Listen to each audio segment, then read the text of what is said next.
So welcome back, everyone.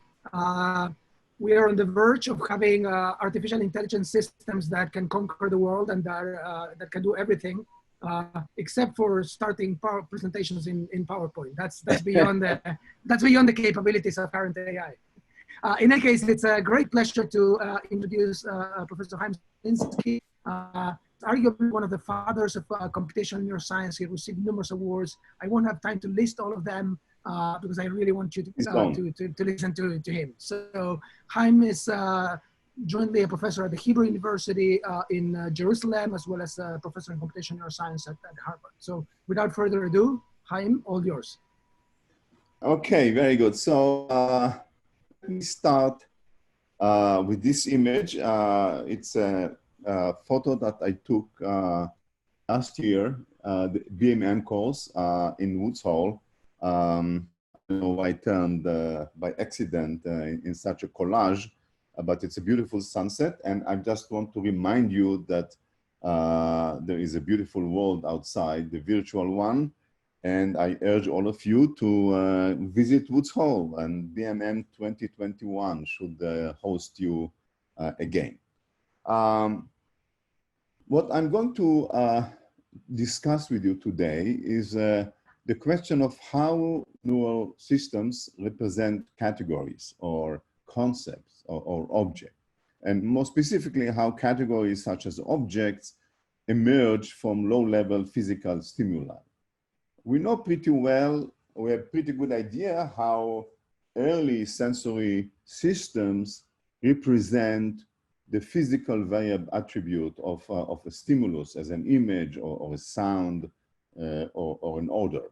But we lack a good understanding of how the brain represents object and how representation of object, whatever form it has, emerge from this low-level physical encode representation.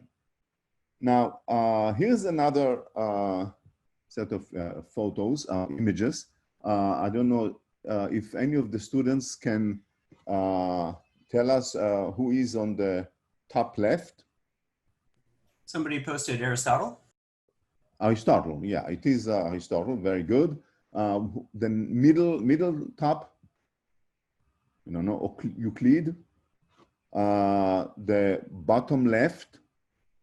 Somebody posted C.F. Gauss. Yes, Gauss, very good. And the bottom right, another famous mathematician, Euler. So here you have the full details, Aristotle, Euclid, Gauss, and Euler. You see how many centuries or millennia are separating those. Why am I showing you this and mentioning these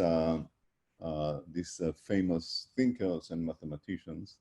And this is because it's very much related to what I'm going to talk about, because the question of what is the essence of concepts has been, this question has been debated by philosophers and mathematicians and psychologists for thousands of years.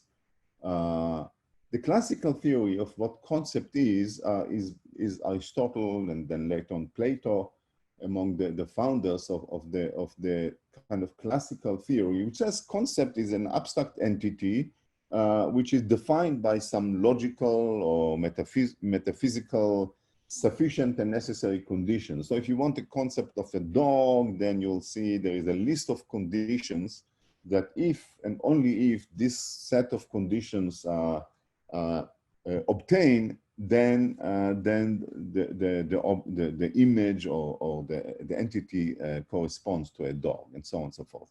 But this has been discredited for a long time ago. And for reasons that I won't get into it, nobody was able to make sense of this set of sufficient necessary conditions. And cognitive scientists sought different ideas about what concepts are.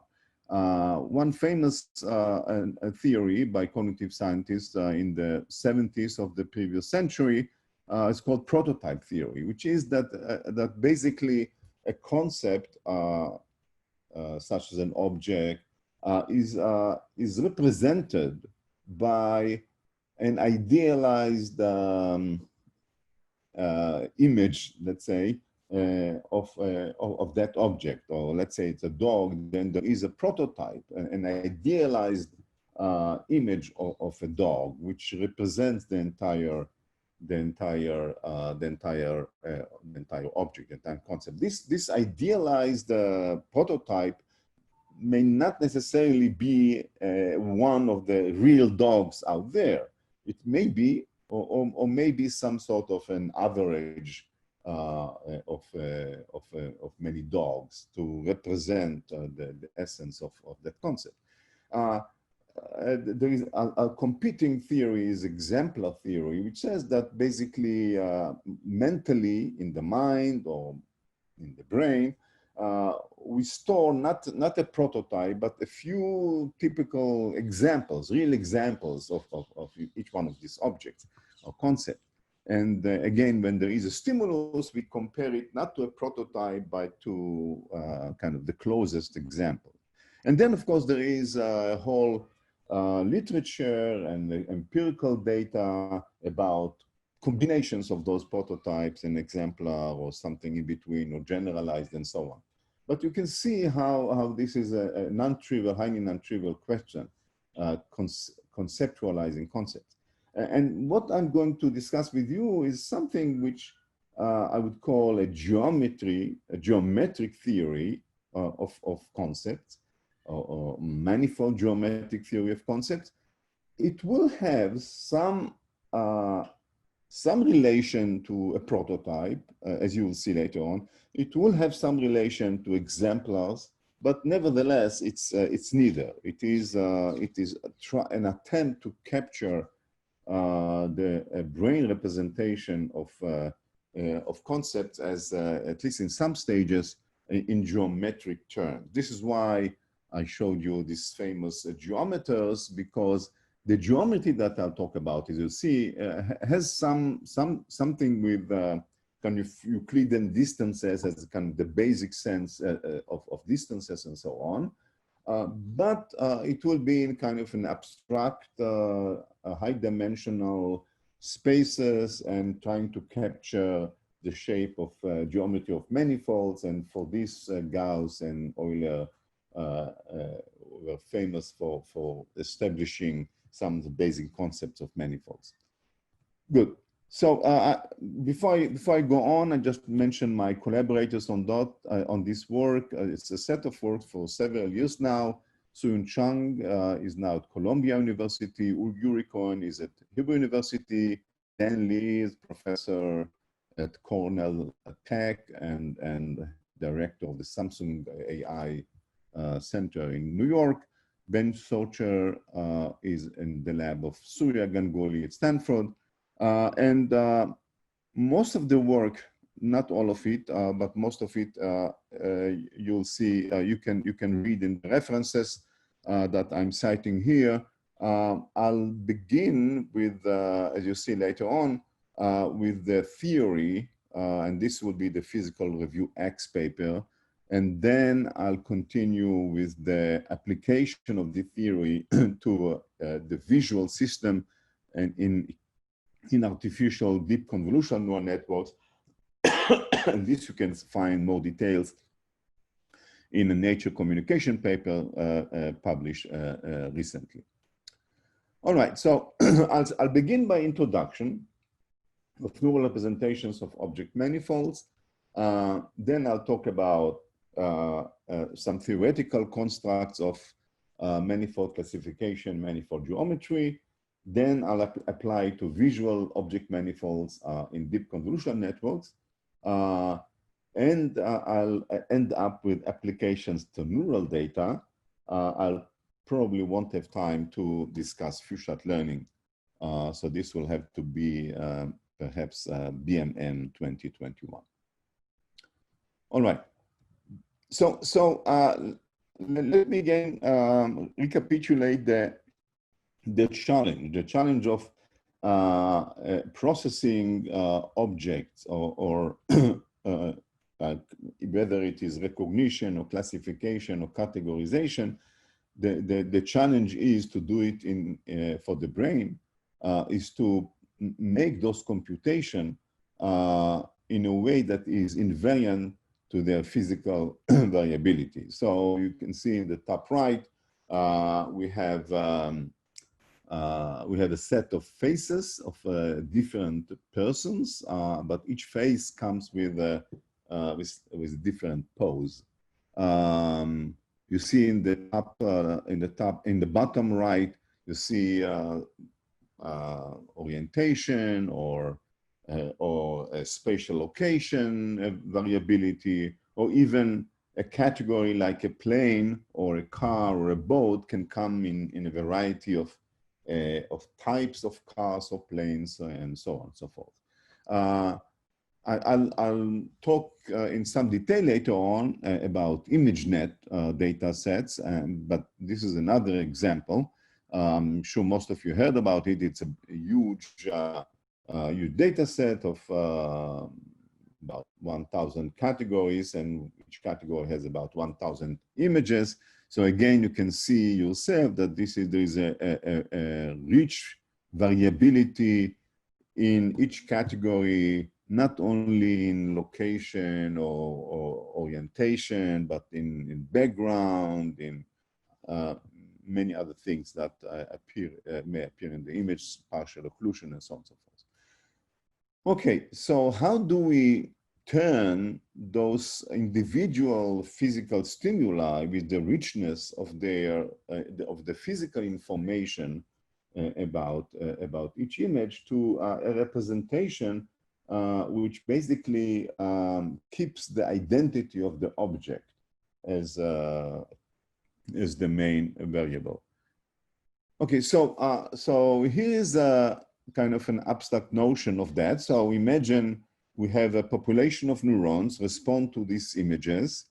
In this case, X1, X2, X3 will be the activation or the activity level of the response of neuron 1, neuron 2, neuron 3.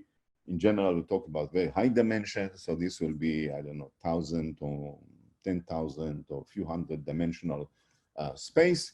Each point in this space is the population response vector. It's the vector which represent the response of each one of the neurons to one stimulus. So this is a point here, a vector in Rn if there are n neurons. As you can see, there are a dog, different scale of a dog or different pose and so on. Each one of these very physically different image of a dog would just induce slightly different responses, and therefore you will have different points in this representation correspond to the variability in the physical, in some physical parameters. But the collection of all these responses will be what we call a manifold of a dog in this case. Correspondingly, if you show the same population of neurons, images of a cat in this case, and again, you'll have many points, but all the points, the collection of all the points that represent the response in this population of a cat will be another manifold. Now, that means that this population of neurons represents as a whole, respond, are selective or sensitive not only to the fact that there is a dog versus a cat, in this case +1 versus -1, but also to the physical changes correspond to a given stimulus. Now, if we want a representation which will get rid of these nuisance variables and only represent the identity of the object, then you can think about hypothetically as a different representation starting from this one to the right, where basically you have one point in the top which represents the concept of a dog. okay? Maybe idealized dog or whatever, prototype of a dog, and then another point representing cat.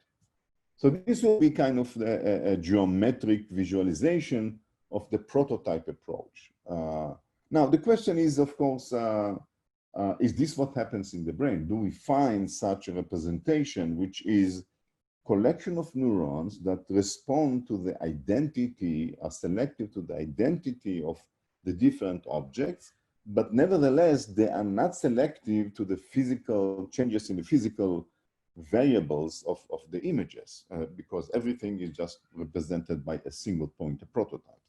Now, this may be the case. I just briefly flash an image from a paper, but well-known work, series of works, including Gabriel Kreiman, about concept cells in the brain, cells that respond to famous players, even famous locations or famous politicians, and so on, and in an amazing invariance, in the sense that the same cell will be selective to Maradona, maybe even to a cartoon of Maradona, or maybe even to the sound or something not only visual. So it is amodal or multimodal, highly invariant representation. Whether these are concept cells or grandmother cells, or I would say highly sparse representations, it can be debated. I won't go into it, but I just want to say that this type of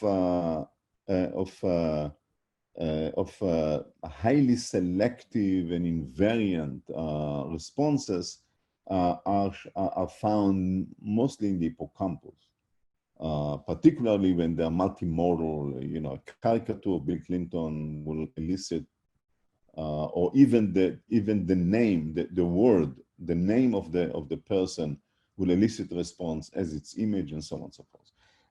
But we are interested, and I'm interested here, in some intermediate stage, which is not in the hippocampal areas, which are related to many things, including memory and so on, but to a sensory pathway hierarchy, and in particular envision the pathway between, you know, from the retina through LGN to primary visual cortex, and then to higher order visual cortices, particularly what's known as the ventral stream, shown here.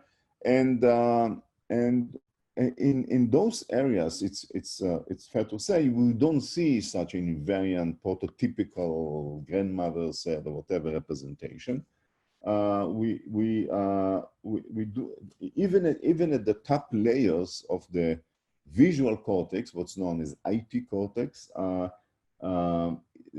The neurons, although they are selected to different objects, as we'll see, but nevertheless, they are also sensitive to the physical variability of the image, of the stimulus. So a prototypical metaphor is not a good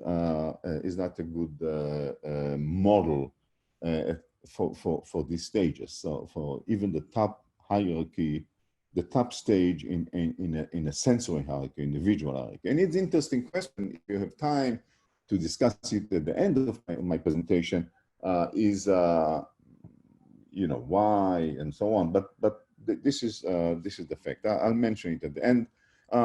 Okay, so instead of talking about thinking about taking the object manifold from the first stages and compress it to a point, which doesn't happen in the sensory system, we're talking about changing the geometry, and particularly the notion of untangling of the object manifold, first introduced by Jim DiCarlo and David Cox and their collaborators, and elaborated in our theory of manifolds. And basically, the picture is more or less what you know, in a cartoonish fashion, what you see here in the right graph or graphical representation. Again, if you have in the input layer, pixel layer or retina, you have those object manifold, but they are highly nonlinear and very hard to separate them. And then as the information propagates through the visual hierarchy, those manifolds become more and more separated and untangled in such a way that ultimately when you come to IT cortex, they are sufficiently nicely separated so that you can easily decode the identity or separate the manifolds as a whole, or decode the identity of the object which are represented by those manifolds, as you see in the top in kind of IT cortex. So it's not necessarily, it is basically a geometric notion. And the question is, how do we take this metaphor and make a theory or test it against theory that can explain or can define or determine what variables or what geometric measures are relevant to the questions of untangling of manifold. Now, one point which I want to mention, to stress, and this is that this type of visual illustration of manifolds and untangling, it can be misleading. First of all, it's kind of it's two-dimensional, but moreover, it is only showing two manifolds, and in general, in high dimension, if we just have two manifolds, it will be easy to separate them by a hyperplane, even if you look at the pixel layer. So we did this test. We took data of many images corresponding to one object and images corresponding to another object. And we found that even in kind of the pixel layer, we can linearly separate them. So the challenge is more when you have many manifolds that the computation is supposed to support. And there, the question of untangling is much more challenging and demanding. All right. So fortunately, the same question or the same can be analyzed with respect to artificial networks. Again, basically, they have the same challenge, that they have to transform the representation of the input into what we call a feature layer, the top layer before the recognition layer, before the soft max layer, in such a representation that will have those manifolds easily separable. All right, so let me just say briefly what do we mean by manifold. Here is the kind of the mathematical definition of what we mean by manifold. We have various dimensions, and dimension is always a problem when we talk about manifolds because there are many dimensions, and I would like to make sure that we understand we are on the same page about this. First of all, there is N, capital N. Capital N is basically the ambient dimension. So if you have a layer or a visual area or layer in a deep network consisting of, I don't know, million neurons, then N will be million, or 1,000 neurons, then N will be 1,000. Basically, the number of neurons that participate in the representation. So that's N, capital N. Next, we have D. We consider mathematically manifolds like the manifold of the dog or the manifold of the cat to be of lower dimension, to reside in a linear subspace, which is much smaller than N. And this is D. D is the linear subspace spanning the manifold. And you know, the equation we have D plus 1 because there is also the center of the manifold, which is relative to the origin of the coordinate system. And that's another dimension. So together we have D plus 1 dimension, the center and the D dimension. So the D dimension are the D linear dimension in which the variability relative to the center reside. So that, I think that's enough. Okay, so here you see again, the manifold. You have a center here, and again, in this case, 2 dimensions plus the center, which is another dimension. And you have this, also we introduced the notion of little r, where mathematically we can take the same manifold, the same shape of the manifold in the D dimension and expand it or compress it, and this will be this little r. This is the mathematical construct to study the effect of the shape of the size of the manifold. I want to emphasize here again, go back to this picture here, that D is the linear dimension that the manifold reside in, but the shape of the manifold is given by whatever the geometry is. In other words, the manifold doesn't span the entire, in general, the entire D-dimensional hyperplane. It is constrained. It is a compact bounded set. It has a well-defined perimeter, and so on and so forth. All right. So now the question is, given these manifolds, how do we quantify the goodness of that manifold? What would be, how we define the class of computations that are relying only on the object identity? So for instance, we can say object recognition. So we want to show an image and recognize that image as a dog versus all the rest. So this would be one example. Or we can say we want animals versus not animals, or I don't know, certain types of dogs from other types of dogs, and so on and so forth. So this each classification, categorization, recognition, each one of these tasks may demand slightly different geometric requirements to be able to perform it. So in order to come up with some more generic concept of object-based computation, we define the object-based computation basically as a class of binary dichotomies. We take a set of object or manifolds, we randomly label them either to +1 or to -1, and we hope that there is a linear separator that separates the +1 from -1. And the point is that the labeling is random. So basically, by averaging over all possible labels, we span a broad range of specific tasks or computations, and by that we generate something which is more generic as a quantitative measure of separability of manifolds. So then the question is, how many manifolds can be linearly classified? And how it depends on the ambient dimension and how it depends on the on the geometry and so on and so forth. So I won't go into the mathematics, but I just want to summarize what the theory tells us. So what's called a capacity of linear separation of manifold.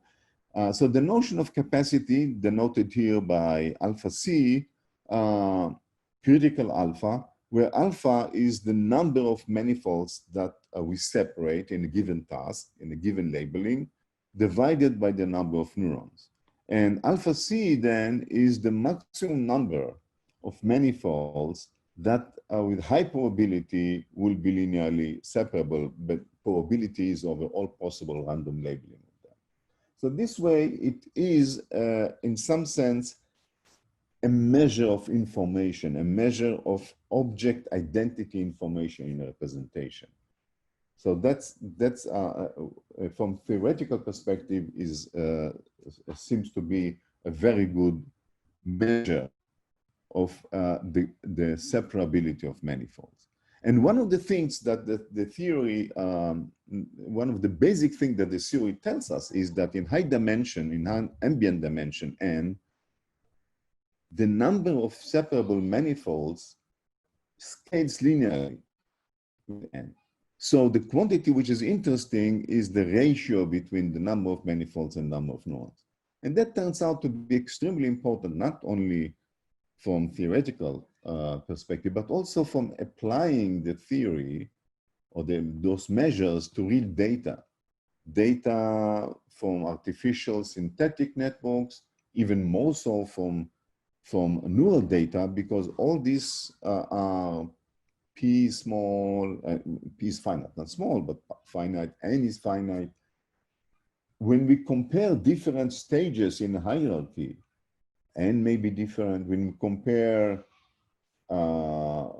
artificial versus biological network, again, things, dimension and embedding dimension may be different.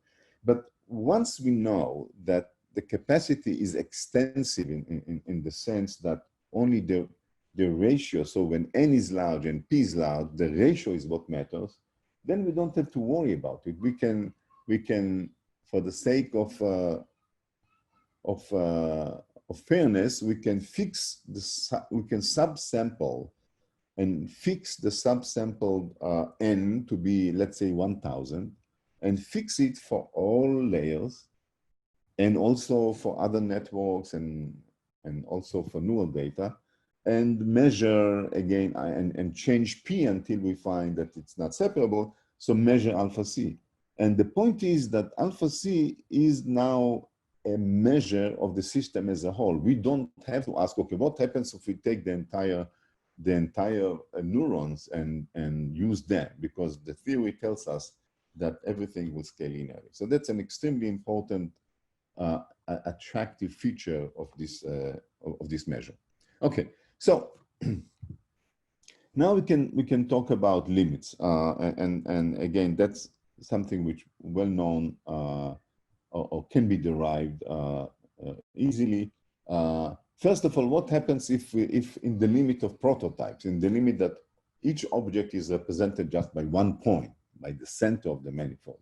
Then linear separability under random labeling is the same as linear separability perceptron of random points, and Cover theorem and other results show in high dimension capacities too. So that's upper limit. We cannot get with our manifolds better number than 2, at least under random labeling. There's another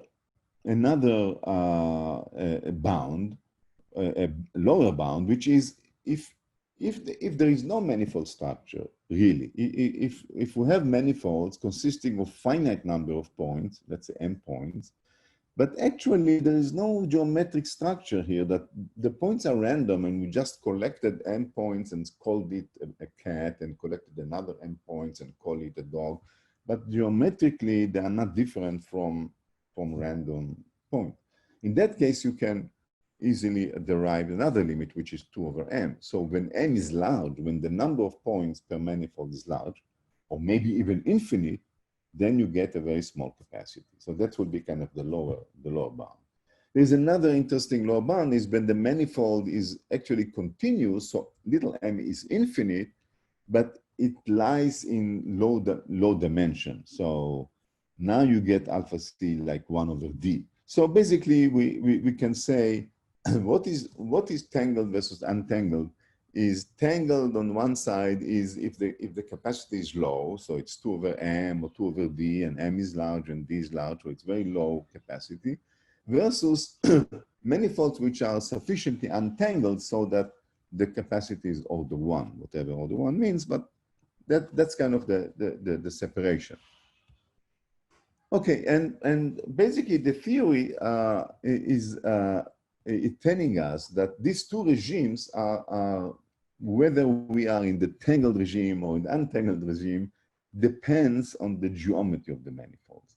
and more precisely on two parameters, the radius of the manifold and the dimensionality of the manifold. And then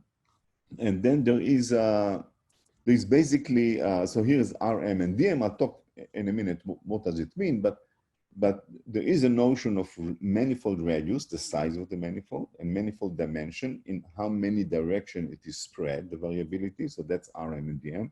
And basically the theory says, once you know how to compute Rm and Dm, you can plug in an analytic formula that we have, I won't go into it, for spheres. So imagine that instead of you complicated manifolds, you just have spheres. However, the spheres have the radius and dimension corresponding to the manifold themselves, to the actual manifolds. And what's important is that the separation between tangled and untangled, or the regime where the manifold is untangled or capacity is order one, is when there is this ratio, the combination of radius times square root of dimension less than one. If radius of the manifold times the square root of dimension of the manifold, if this quantity is less than one, then we can call it the manifold is untangled, the capacity will be high, will be order one. So that's kind of highlight of the theory. But what's interesting is the question, how do we measure the radius and dimension? Because the manifold may be quite complicated in the shape. The manifold may be infinite number of continuous manifold, or it can be just a set of points. What is really the radius and dimension? Okay, so you know, we have the Euclidean simple notion of size shown here. So radius will just be the overall size. For simple object, we have dimensionality. So this is a line. The variability is spread in one dimension, here in 2 dimension, here in 3 dimension, and so on. But we have in general shape, which is more than the size and dimensionality. But if we have objects which are as weird as some of the objects which are shown here in the bottom, it's not obvious how do we define the size or the radius and the dimensionality. So here's, I won't go into mathematical definition, but I want to give you the qualitative essence of that. So here in the blue here on the top left, there is a manifold, and we want to separate this manifold together with the other manifold on the right from the two, I don't know, red manifolds by some hyperplane. And let's suppose we can do it. So there is some hyperplane separating them. But then, as you see, there is a point which is very close on the manifold, on the blue manifold, on the banana manifold, point which is very close, which it touches the hyperplane. Okay, so that's that's a point which you call an anchor point. Now the point is that if we now take the same collection of manifolds, but just rotate them or relabel them +1 versus -1, then in general, there might be another point of the same manifold as before, but now another point is touching the plane. So that's another anchor point, and so on and so forth. So by sampling the labeling of the manifolds as well as the orientations of the environment of manifold, we are just moving around the manifold a point. And that gives us a statistic. That induces a statistics on the manifold, a measure in the mathematical sense of a manifold, which is defined by the collection of these anchor points. So these anchor points are the collection of points which are important to define the separability of any manifold relative to this environment of other manifolds. So that's basically the notion of anchor points. Here you see it more in the context of visual images. So here is, imagine a manifold correspond to a vase, and a manifold separating from the manifold correspond to head cabbage. And in the center of these manifolds, there is kind of the prototypical vase showing here in the image, and the prototypical head cabbage showing here. This will be kind of prototypical, the center, the typical ideal vase and head cabbage. But now if you look at the point on the vase manifold, which is close to the hyperplane separating those, you'll find an image which is a vase, but not very different from a head cabbage. So this is kind of an anchor point. Now, if you look at the right part of that figure, you'll see the same vase now separating from birdhouse. Now the anchor point will be a vase, but there will be some figure of a bird on the vase. So this is why it is close to the separating plane. So you see that by taking one manifold and separating them from a collection of other manifolds, you're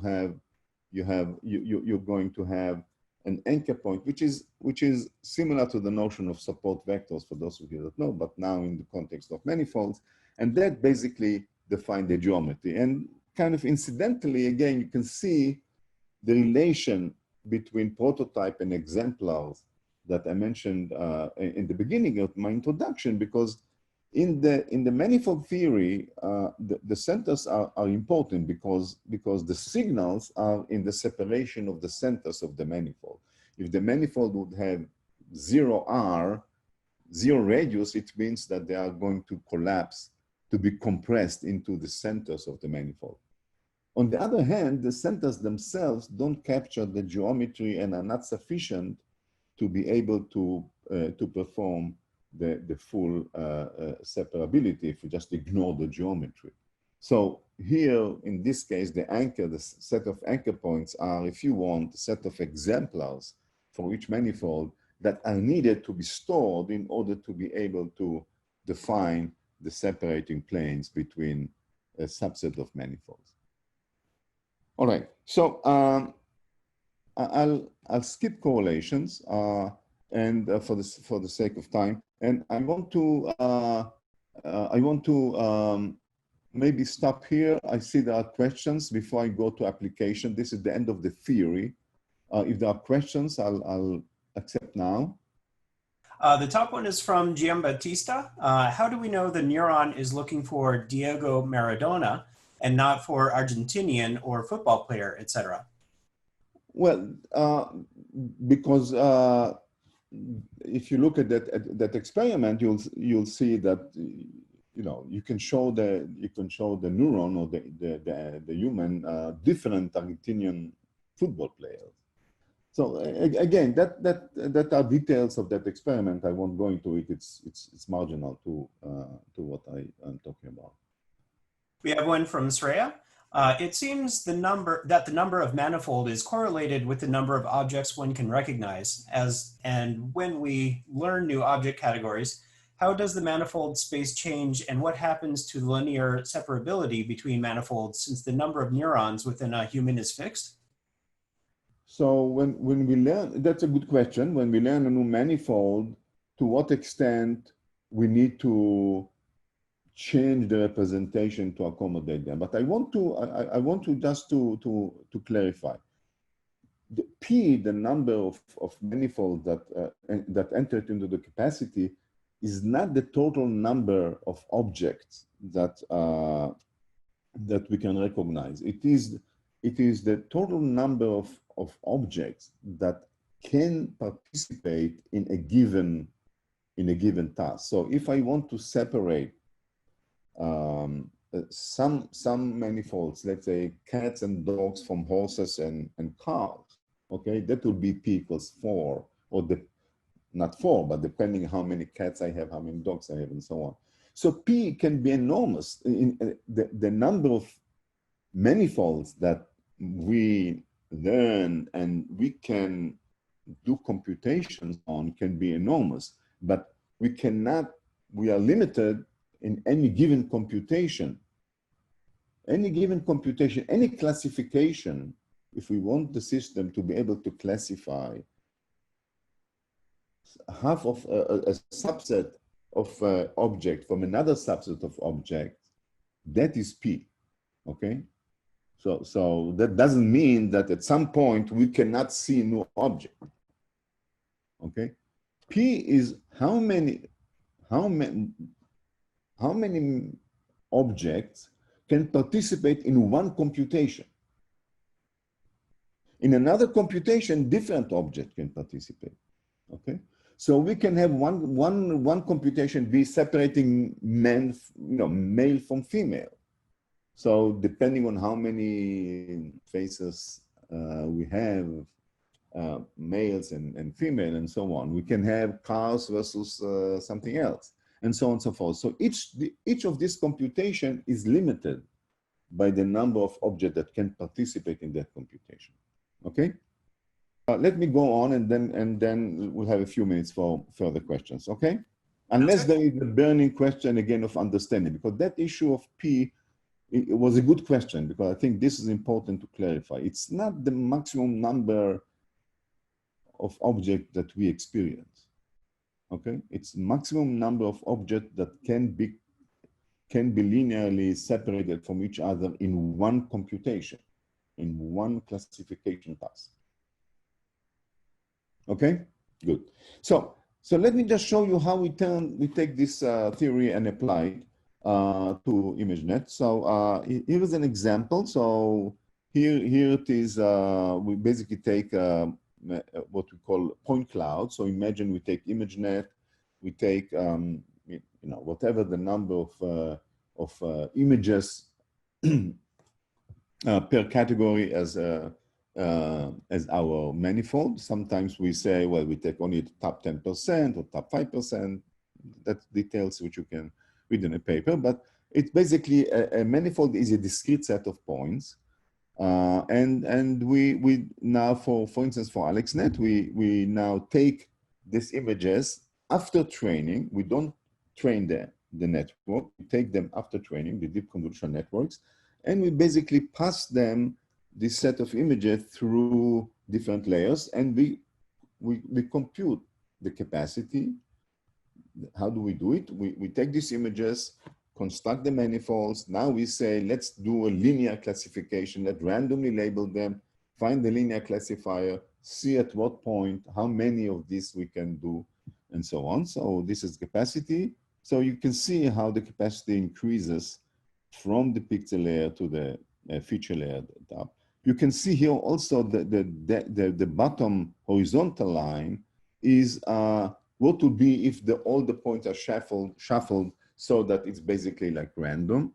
And you can see that the pixel layer is not far from that. It's 0.02, it's 2/m. Now here, it is slightly better than that, but not much. So that gives you a sense of how entangled the object representation is at the pixel layer. It is basically as capacity, which is only slightly larger than what would be if the whole representation would be completely structureless.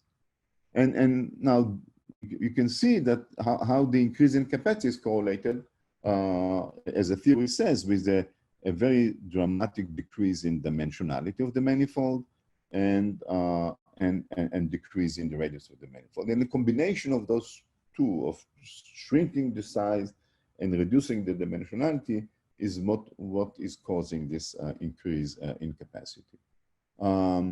Again, you can we have made several of these tests. I won't go into it. Correlations, I have to skip it. You can see it's the same in ResNet 152. Radius as a function of these skip layers and so on. Dimension decrease at the end. And then capacity increase incrementally through the layers, and then increase sharply towards the end of the layers. Okay, now I want to, because I'm running out of time, I want to show you that we can use those measures also in neural data. And I give you just one example, one or two examples. So this is about phase processing area. So that's work by Dorit Sau and Freiwald, that that discovered in IT cortex of the macaque several patches or regions that are selective to phases. You can see here in the example neuron 1, is selective only to faces, but doesn't respond to other things, and so on, cell 2 and cell 3. And furthermore, from the anatomy and from other physiological characterization, they came up with the idea that those different patches are organized in hierarchy. We took the data, took the neural data now, took the images, and now computed the capacity in IT cortex in the top layer of face area in IT cortex, the neural data, and compare it to what happens to the capacity would be to the responses of the same images if we take a VGG for faces with network trace for faces. So you see the capacity starts low and then goes up. And then, interestingly, the top layers give capacity which is very similar to the capacity that is measured in IT cortex. And that's not an accident, because if you do the same comparison, but you take network trained for object, just the standard VGG. There are some faces also, but it's a generic object ImageNet type of data, including faces, including many other things. You see that the capacity doesn't reach the capacity of IT cortex. So it's quite interesting and highly non-trivial that that you have this correspondence, quantitative correspondence between measure of capacity from the neural data and from the artificial VGG phase. The same happens to other data. Here I just show you, this is now a paper that will come out today or tomorrow in the archive work by Andreas Tolias and Emmanuel and co-workers, and Uri Cohen and has analyzed it. And this is now interesting because it's a mouse cortical visual cortex. And in mouse, and we know much less about hierarchies, about the notion of hierarchies and so on. And now that if you do the same, this is from calcium imaging of several objects which are also again rotating or shifting, and you do the same measures of capacity in B or manifold radius and manifold dimension, you can define a hierarchy in using these measures. And interestingly enough, here V1, unlike macaque visual cortex, V1 is not the beginning of the hierarchy in cortex, but actually there are several cortical areas which are actually have lower capacity than V1 and also higher radius and dimension. And then other areas, particularly those blue ones showing here, or LM and AL, which have higher capacity than V1 and smaller radius and dimension. So you can see here in an poorly known hierarchy, we can use this measure to actually establish the streams of information flow, and the results are not necessarily straightforward. It's not the case that V1 is smaller than, is the first stage and the others are next stages and so on. Okay, so I just want to briefly talk about open questions. First of all, what I talked about here is measuring the concept representation of fully trained networks. But the interesting question is what happens, and it's related to one question that I was asked earlier, is what happens to if you learn a new concept, how well you can learn a new concept. And that's related to few-shot learning and how geometry plays, what is the role that geometry plays there. And that's an ongoing work with Ben Socher. I don't have time to talk about it, but I think it's extremely interesting. And again, the notion of prototypes and exemplars appear there as well. Effect of neural noise, an important question because we all know that trial-to-trial variability is very substantial in all parts of the brain, including cortex. So this neural noise makes those manifolds fuzzy because of the kind of noise. So the blurred boundaries of the manifolds and the impact of that on ability to process objects is currently studied by Uri and also by Uri and Suyun, Chang, cosine work, but ongoing work. Another question is related to the issue of why the brain is not using prototypes only. And one answer may be that if you just collapse an object representation to a prototype, you lose information about the variability. So an ongoing work with that Uri is conducting now is how manifold geometry plays, what is the role that it plays in the ability to extract information about identity preserving variables, like the location of the object, the color or the pose of a face, orientation, and so on and so forth. So this is, we have in mind the trade-off between manifold changes in manifold geometry that will enable object identity computations versus a trade-off between that and the desire to be able to easily decode also other variables. And we know that IT cortex preserve information about other variables as well. So two more points. One is computational. We so far used deep convolutional networks, which are standard training of SGD and cost entropy, cost functions, and so on. But our theory perhaps can suggest a better ways of training those convolutional networks, using in particular the geometric measures themselves as a kind of a target for supervised learning. That's something, again, we would like to make progress on. And finally, I'm going back to the Maradona and Argentinian football and so on.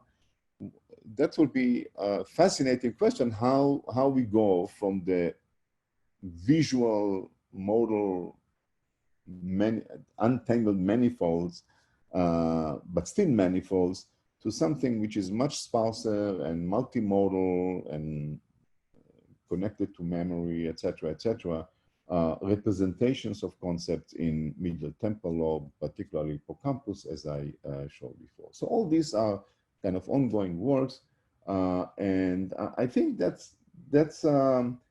I gave you at least a taste of how geometry, thinking about high-dimensional representations of concepts in the world, of objects and categories, how thinking in terms of geometry can give us not only qualitative but also quantitative measures to understand some features of neural representations, which is quite orthogonal to the classical ways of taking a single neuron and mapping its receptive field and so on properties. It's statistical, it's population level, it's geometrical. And I think that's kind of an interesting direction of research to pursue. Thank you. Great. Thank you very much, Haim, for that wonderful talk. We are a touch over time, but we can still field a few questions if you'd like to. Yes. We have one from Atanas. He asks, can you comment on the possibility of sparse coding representation in manifolds?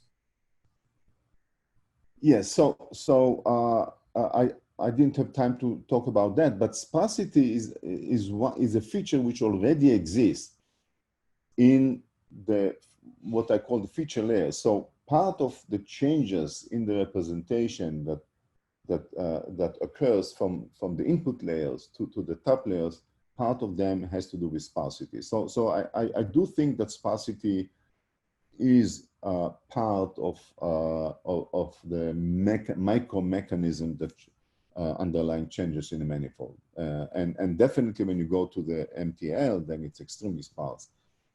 So sparsity, I believe, is an important causal mechanism of some of the geometric changes that I talked about. Great, thanks. And we have one here from Guy. Are prototypes necessarily defined through a visual image? No, basically all what I said, not only prototype, all what I said is applies to other modalities as well. It can be auditory, can be other sensory modalities. Prototype, again, is basically, you have to think about representation high dimension. Again, you have to think about collection of points in high dimension representing the different instantiations of an object or melody or a word. Imagine a word as a category in the auditory system. So again, it will be a manifold of all types of sounds that represent that word. And again, the theory says that the centers of these manifolds, the separation of the centers is basically what I would call signal. So this will be the prototypes. However, in order to separate the different words, you will have to take into account the geometry of the variability around them. And this has to do with the kind of measures that I mentioned. But it's the concept, not only the prototype, the concept of manifolds, anchors of the manifold, radius and dimensions is quite general. It can be applied to auditory. It can also be applied to pure dynamics. So dynamics itself can be thought of as a variability in the neural representations of a given category, simply because of the temporal evolution of the dynamics. So it's quite general, not restricted to vision. We have, however, most of the information that we have, both in artificial modalities, but artificial network, but also in the brain, we have in vision. So this is why we tend to focus on vision, but it's quite general. Great. And then one last quick question from Sophie Miller. Has the capacity of neurons been worked out for non-binary classification?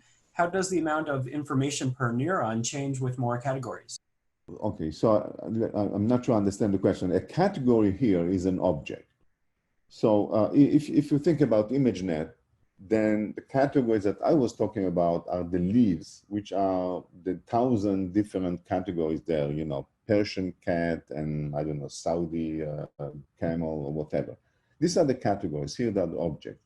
In that sense, capacity is not dependent on the number of objects. Capacity defines how many categories can be linearly separated, okay?